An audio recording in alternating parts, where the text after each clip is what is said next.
Oh, how was your trip? it was amazing. It was great. I just got home this morning. So, when you're on book tour, it's kind of a different city every day. And so, toward the end of the trip, I was getting so loopy that at one point on Wednesday, somebody was interviewing me and they said, "What city were you in yesterday?" And I couldn't remember. I was like, it took me 5 minutes to go, "Oh, St. Louis." Because when you're in a city, you land kind of in the afternoon, and then you go to your hotel, you check in, you shower, you go to your event, you grab a bite to eat, and the next day you're out bright and Do it early. all again? But as the Wow. trip wore on, it got even worse because the day after that, I was in Pittsburgh, and I they said there was like a little shopping strip near my hotel. So I thought, Okay. okay, I got to get some safety pins, whatever. I'm going to run out there and pick up a few things. I do. I come back and I'm like, oh, that's weird. The woman at the checkout desk, they must have changed shifts because they look different. I go up to the second floor, I take out my key, and my door won't open. I'm like, oh, I hate it when they get demagnetized. I'm like rattling the door. I go down, I give the woman my key, and she says, this key isn't to our hotel. And I went, oh, it's, from yesterday's hotel here. Take this one. I give it to her and she goes, let me check your ID because she thinks I sound a little weird by now. And she goes, you're not registered at this hotel. And I look at her like, what? And she goes, there's a hotel 2 doors down. That's the one you probably want. I'm like, yes, it is. It just, but I've been up like rattling the door of some poor Some like person in a random hotel, person. yeah, trying to get in. Yes, You know yes, what though? That sounds like great inspiration for a book. it does.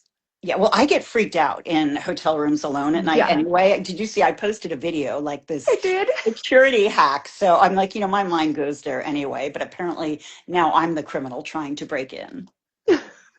That poor person on the other side of the door is just like, oh, I'm glad I saw Sarah's reel about putting the towel in the. Exactly. It sounds pretty much like a whirlwind. Do you get to see the sights while you're there, or is it just like in and out? It's usually in and out. I did have a break this weekend because I went down to the beach and so I went down Saturday morning. I immediately did an event at Bethany Beach in Delaware and then went right from there to Browse About Books bookstore. But then the whole next day I had off until I was in conversation with Karen Slaughter for her new novel. So my boyfriend was with me. We took a walk on the beach. We got snacks. That was lovely. Amazing. Which beach was this? Oh, it's down in Delaware, Rehoboth and Bethany near Rehoboth, yeah. Ocean City. Yeah, yeah, Yep. they're great. And they have Oh, great little indie bookstores down there. Not little, they're big. And everybody likes to read at the beach. So people, I signed a couple hundred books just to keep them stocked for a few weeks. oh. Mm. Well, thank you so much for taking the time to talk to me as soon as you got home. Of course, I'm half awake and wearing glasses because my eyes are bright red from some allergic thing I had. But other than that, all good. All carrying on. It's amazing. Authors are people too. Like, Yes, we look, are. Yep. look, she's a person. She's Um, reading. she's real. I have been a huge fan for a very long time, Aw. long before I was on Instagram. I love that Instagram gives us an opportunity to connect with authors. Your presence on Instagram is so amazing. It Oh, just thank like you. just constant humor and collaborations and just ragging on Alex Finley all the time. I love it. I do live for Uh, Sarah Finley. I do. It's my life's work. it's fantastic. I would love to get his side of the story. Oh no, But don't talk to him. No. I don't even know where to start. Um, Women in White, Yeah. absolutely fantastic. Thank Um, you. really messed with really messed with my head. And I'm sure I hope that was your intention. Um, Oh, yeah. When writing thrillers, we want to definitely keep you guys guessing. And, one of the things about the women in white, which it really falls into the truth is more unusual or stranger than fiction, is that it's based on a little nugget of truth. And so the story kind of unfolded when my brilliant editor said to me, did you have any idea that Duke University used to have a department of parapsychology and they would do all these ESP tests on students for decades? And I'm like, I've never heard of this. So I looked into it and found out, of course, she was right, that Duke had a very esteemed, well funded department of parapsychology. They had a laboratory and they did hundreds of thousands of tests on volunteers. And I knew as a former newspaper reporter that I really wanted to go down and dig around. And luckily, the archives are still available. There is a place called the Rhine Research Center very nearby where they are carrying on some of that work. And they could not have been more gracious. They showed me photographs and I read through like old research documents and learned so much about this odd little chapter in our history that I had had no idea about. And the question I came away with after reading all of this was, what if there were four young women who all were subjects in these experiments? And what if they all disappeared on the same day in 1964? And that's how the Women in White really began. I mean, reading it, I went to Google. Of course, I went Mhm. to Google because I had to know like how much in truth was this rooted because I know that there had to have been something to it. You couldn't just made up the whole Oh, yeah. premise. Well, yeah. And there's a lot. I mean, the more I dug into it, the more I realized that there was this time, and it was kind of the Mad Men era when the women were wearing Hmm. skirts and sweaters and shaking the martinis at 5 o'clock. And if you weren't married by 25, you were in danger of being an old maid. I mean, crazy. I'm like, martinis good, everything else not so good. It was tough for women back then. But it was really incredible because ESP was like talked about, debated. There was an astronaut on the Apollo 14 flight who was such a believer. He conducted ESP experiments in space with people on Earth, unbeknownst to NASA. And there are still like Okay. well, there are still like you would think cops would be skeptical because people are split like 50-50. Do they believe in Yeah. ESP? Do they not? But I have noticed that almost everybody has like that one story. They'll be like, I don't believe, but this one thing happened once. I was thinking about a friend I hadn't seen in 30 years, and 5 minutes later she called me, or whatever it is. That was my editor's story. So there are always these strange little things that are hard to explain. And what the scientists were doing back in the 60s was trying to test and measure ESP, and they had different things set up to determine what factors would influence it. And one of the factors that made it seem as if people with psychic ability had it more strongly was when they were gathered together. And so that was kind of cool. So that led a bit into my idea. Well, these women, what if they all had one ability? Maybe one was kind of good at, picking up future events. One was pretty good at picking up something going on somewhere else, whatever it is. One had dreams that came, they all had different pieces of it, but what if together they had it all and they were put together and kind of isolated for experiments? So that's like one half of the book told in the Yeah. 1960s. And then the other half is told from the point of view of a young woman named Riley who is down on her luck. It's modern day, it's today. She has fallen for the wrong guy, which is something we can probably all relate to at one point in our life. And she's broke and she takes a job as a live in caretaker for an 80-something woman who's very mysterious, and her home is like a 1960s time capsule. It's everything in it existed in the 1960s, from the turntable to the avocado green, refrigerator, or teal blue refrigerator, like whatever it is that she had. And that was the fun research too, was reading Yeah. all of these old magazines and just digging into, like, oh, they would wear Revlon's Berry Bonbon lipstick, or you know, what would they eat for dinner? What would a 1964 housewife cook for dinner?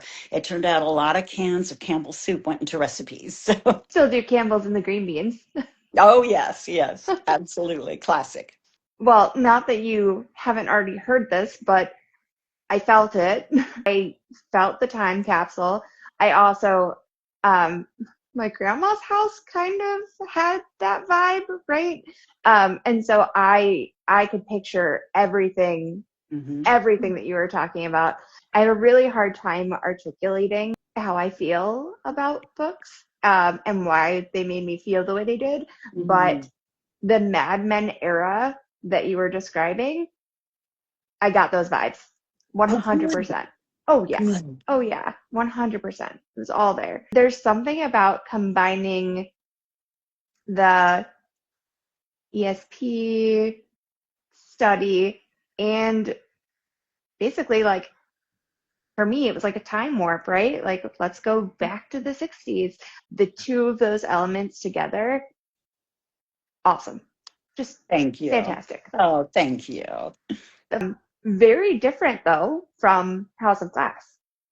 Yeah, So, yeah. All my books, people have told me this before. They're like, all of your books are, so different in a way. yeah, And I just finished my next book titled The Night Nanny, which will be out next year. And that one's very different too. It's cool. partly set in England. I love digging into research for my novels. So, to give you two other examples, and I'm a former newspaper reporter. So, for sorry, my dog is being needy. You're okay. Oh Mommy's my home. gosh. Mama's home. Mama's not living again. Um, Oh, so for The Locked Ward, which came out last year, I had the thought, what is it really like inside a facility where the most violent offenders are held, who are pleading not guilty by reason of insanity? What, because we have a place in DC called St. Elizabeth's, where mhm. people like the guy who shot Ronald Reagan was held for decades. So I found a way to get somebody to take me inside a facility, which was You went surreal. undercover. I did. I went undercover inside a facility, and let me tell you, it was one of the most chilling experiences of my life. I always say, like, there's mental illness, like physical illness, which, there are places where you can get treatment and good people who are trying to feel better. But then there's evil.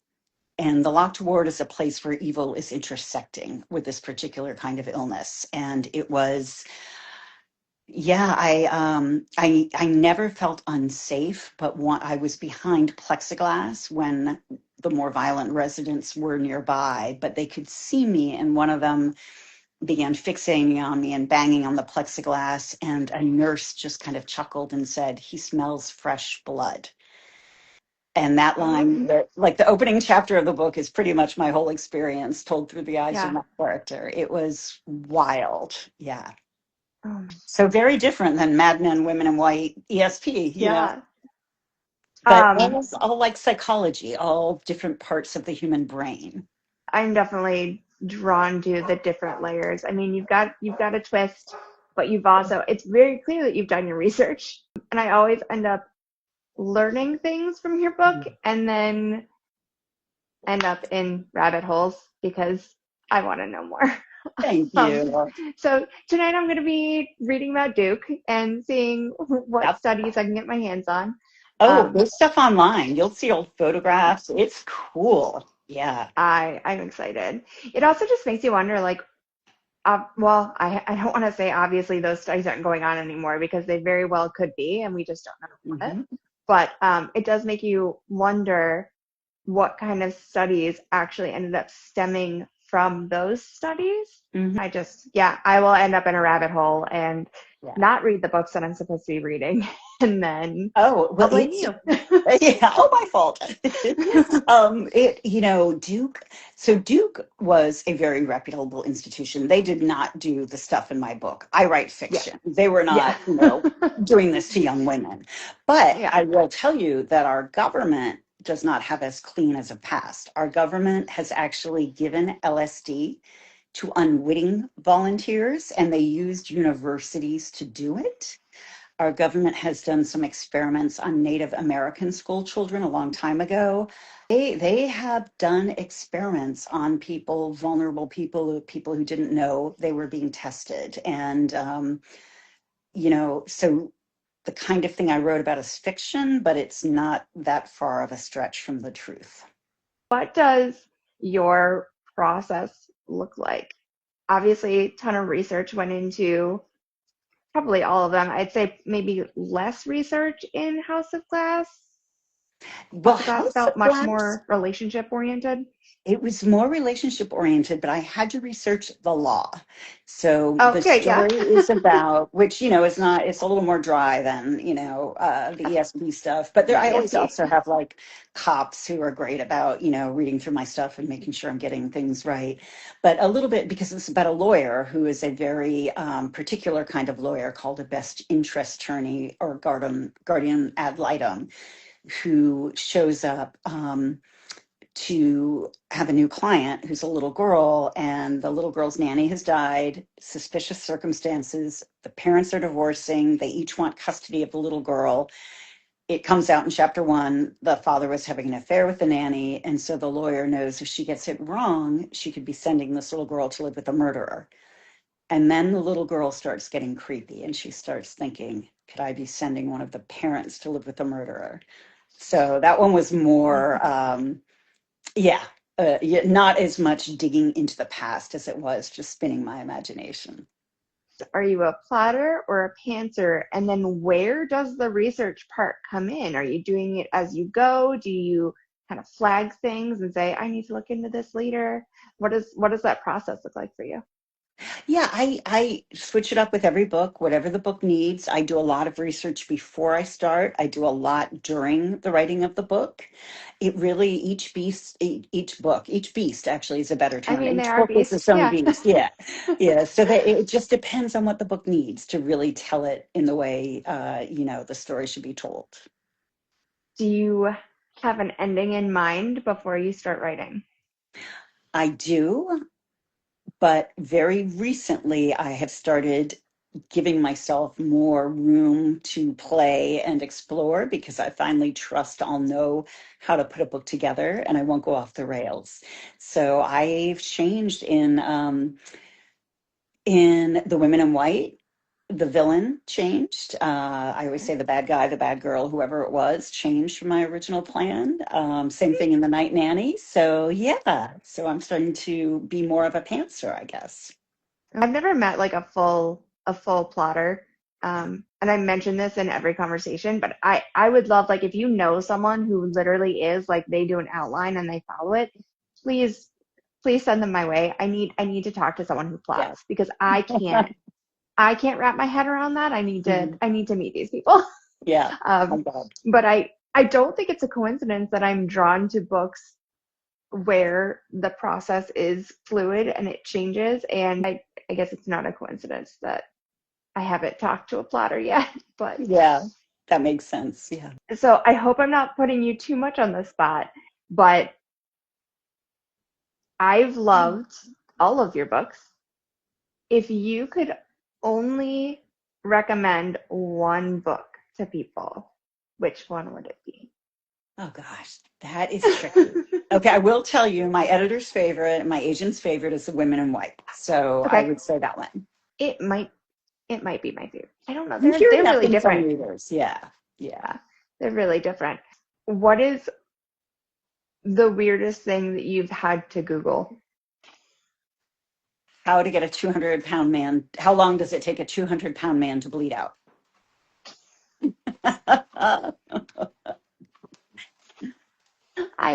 Are It you depends on where concerned? the injury is. Yeah. Yeah.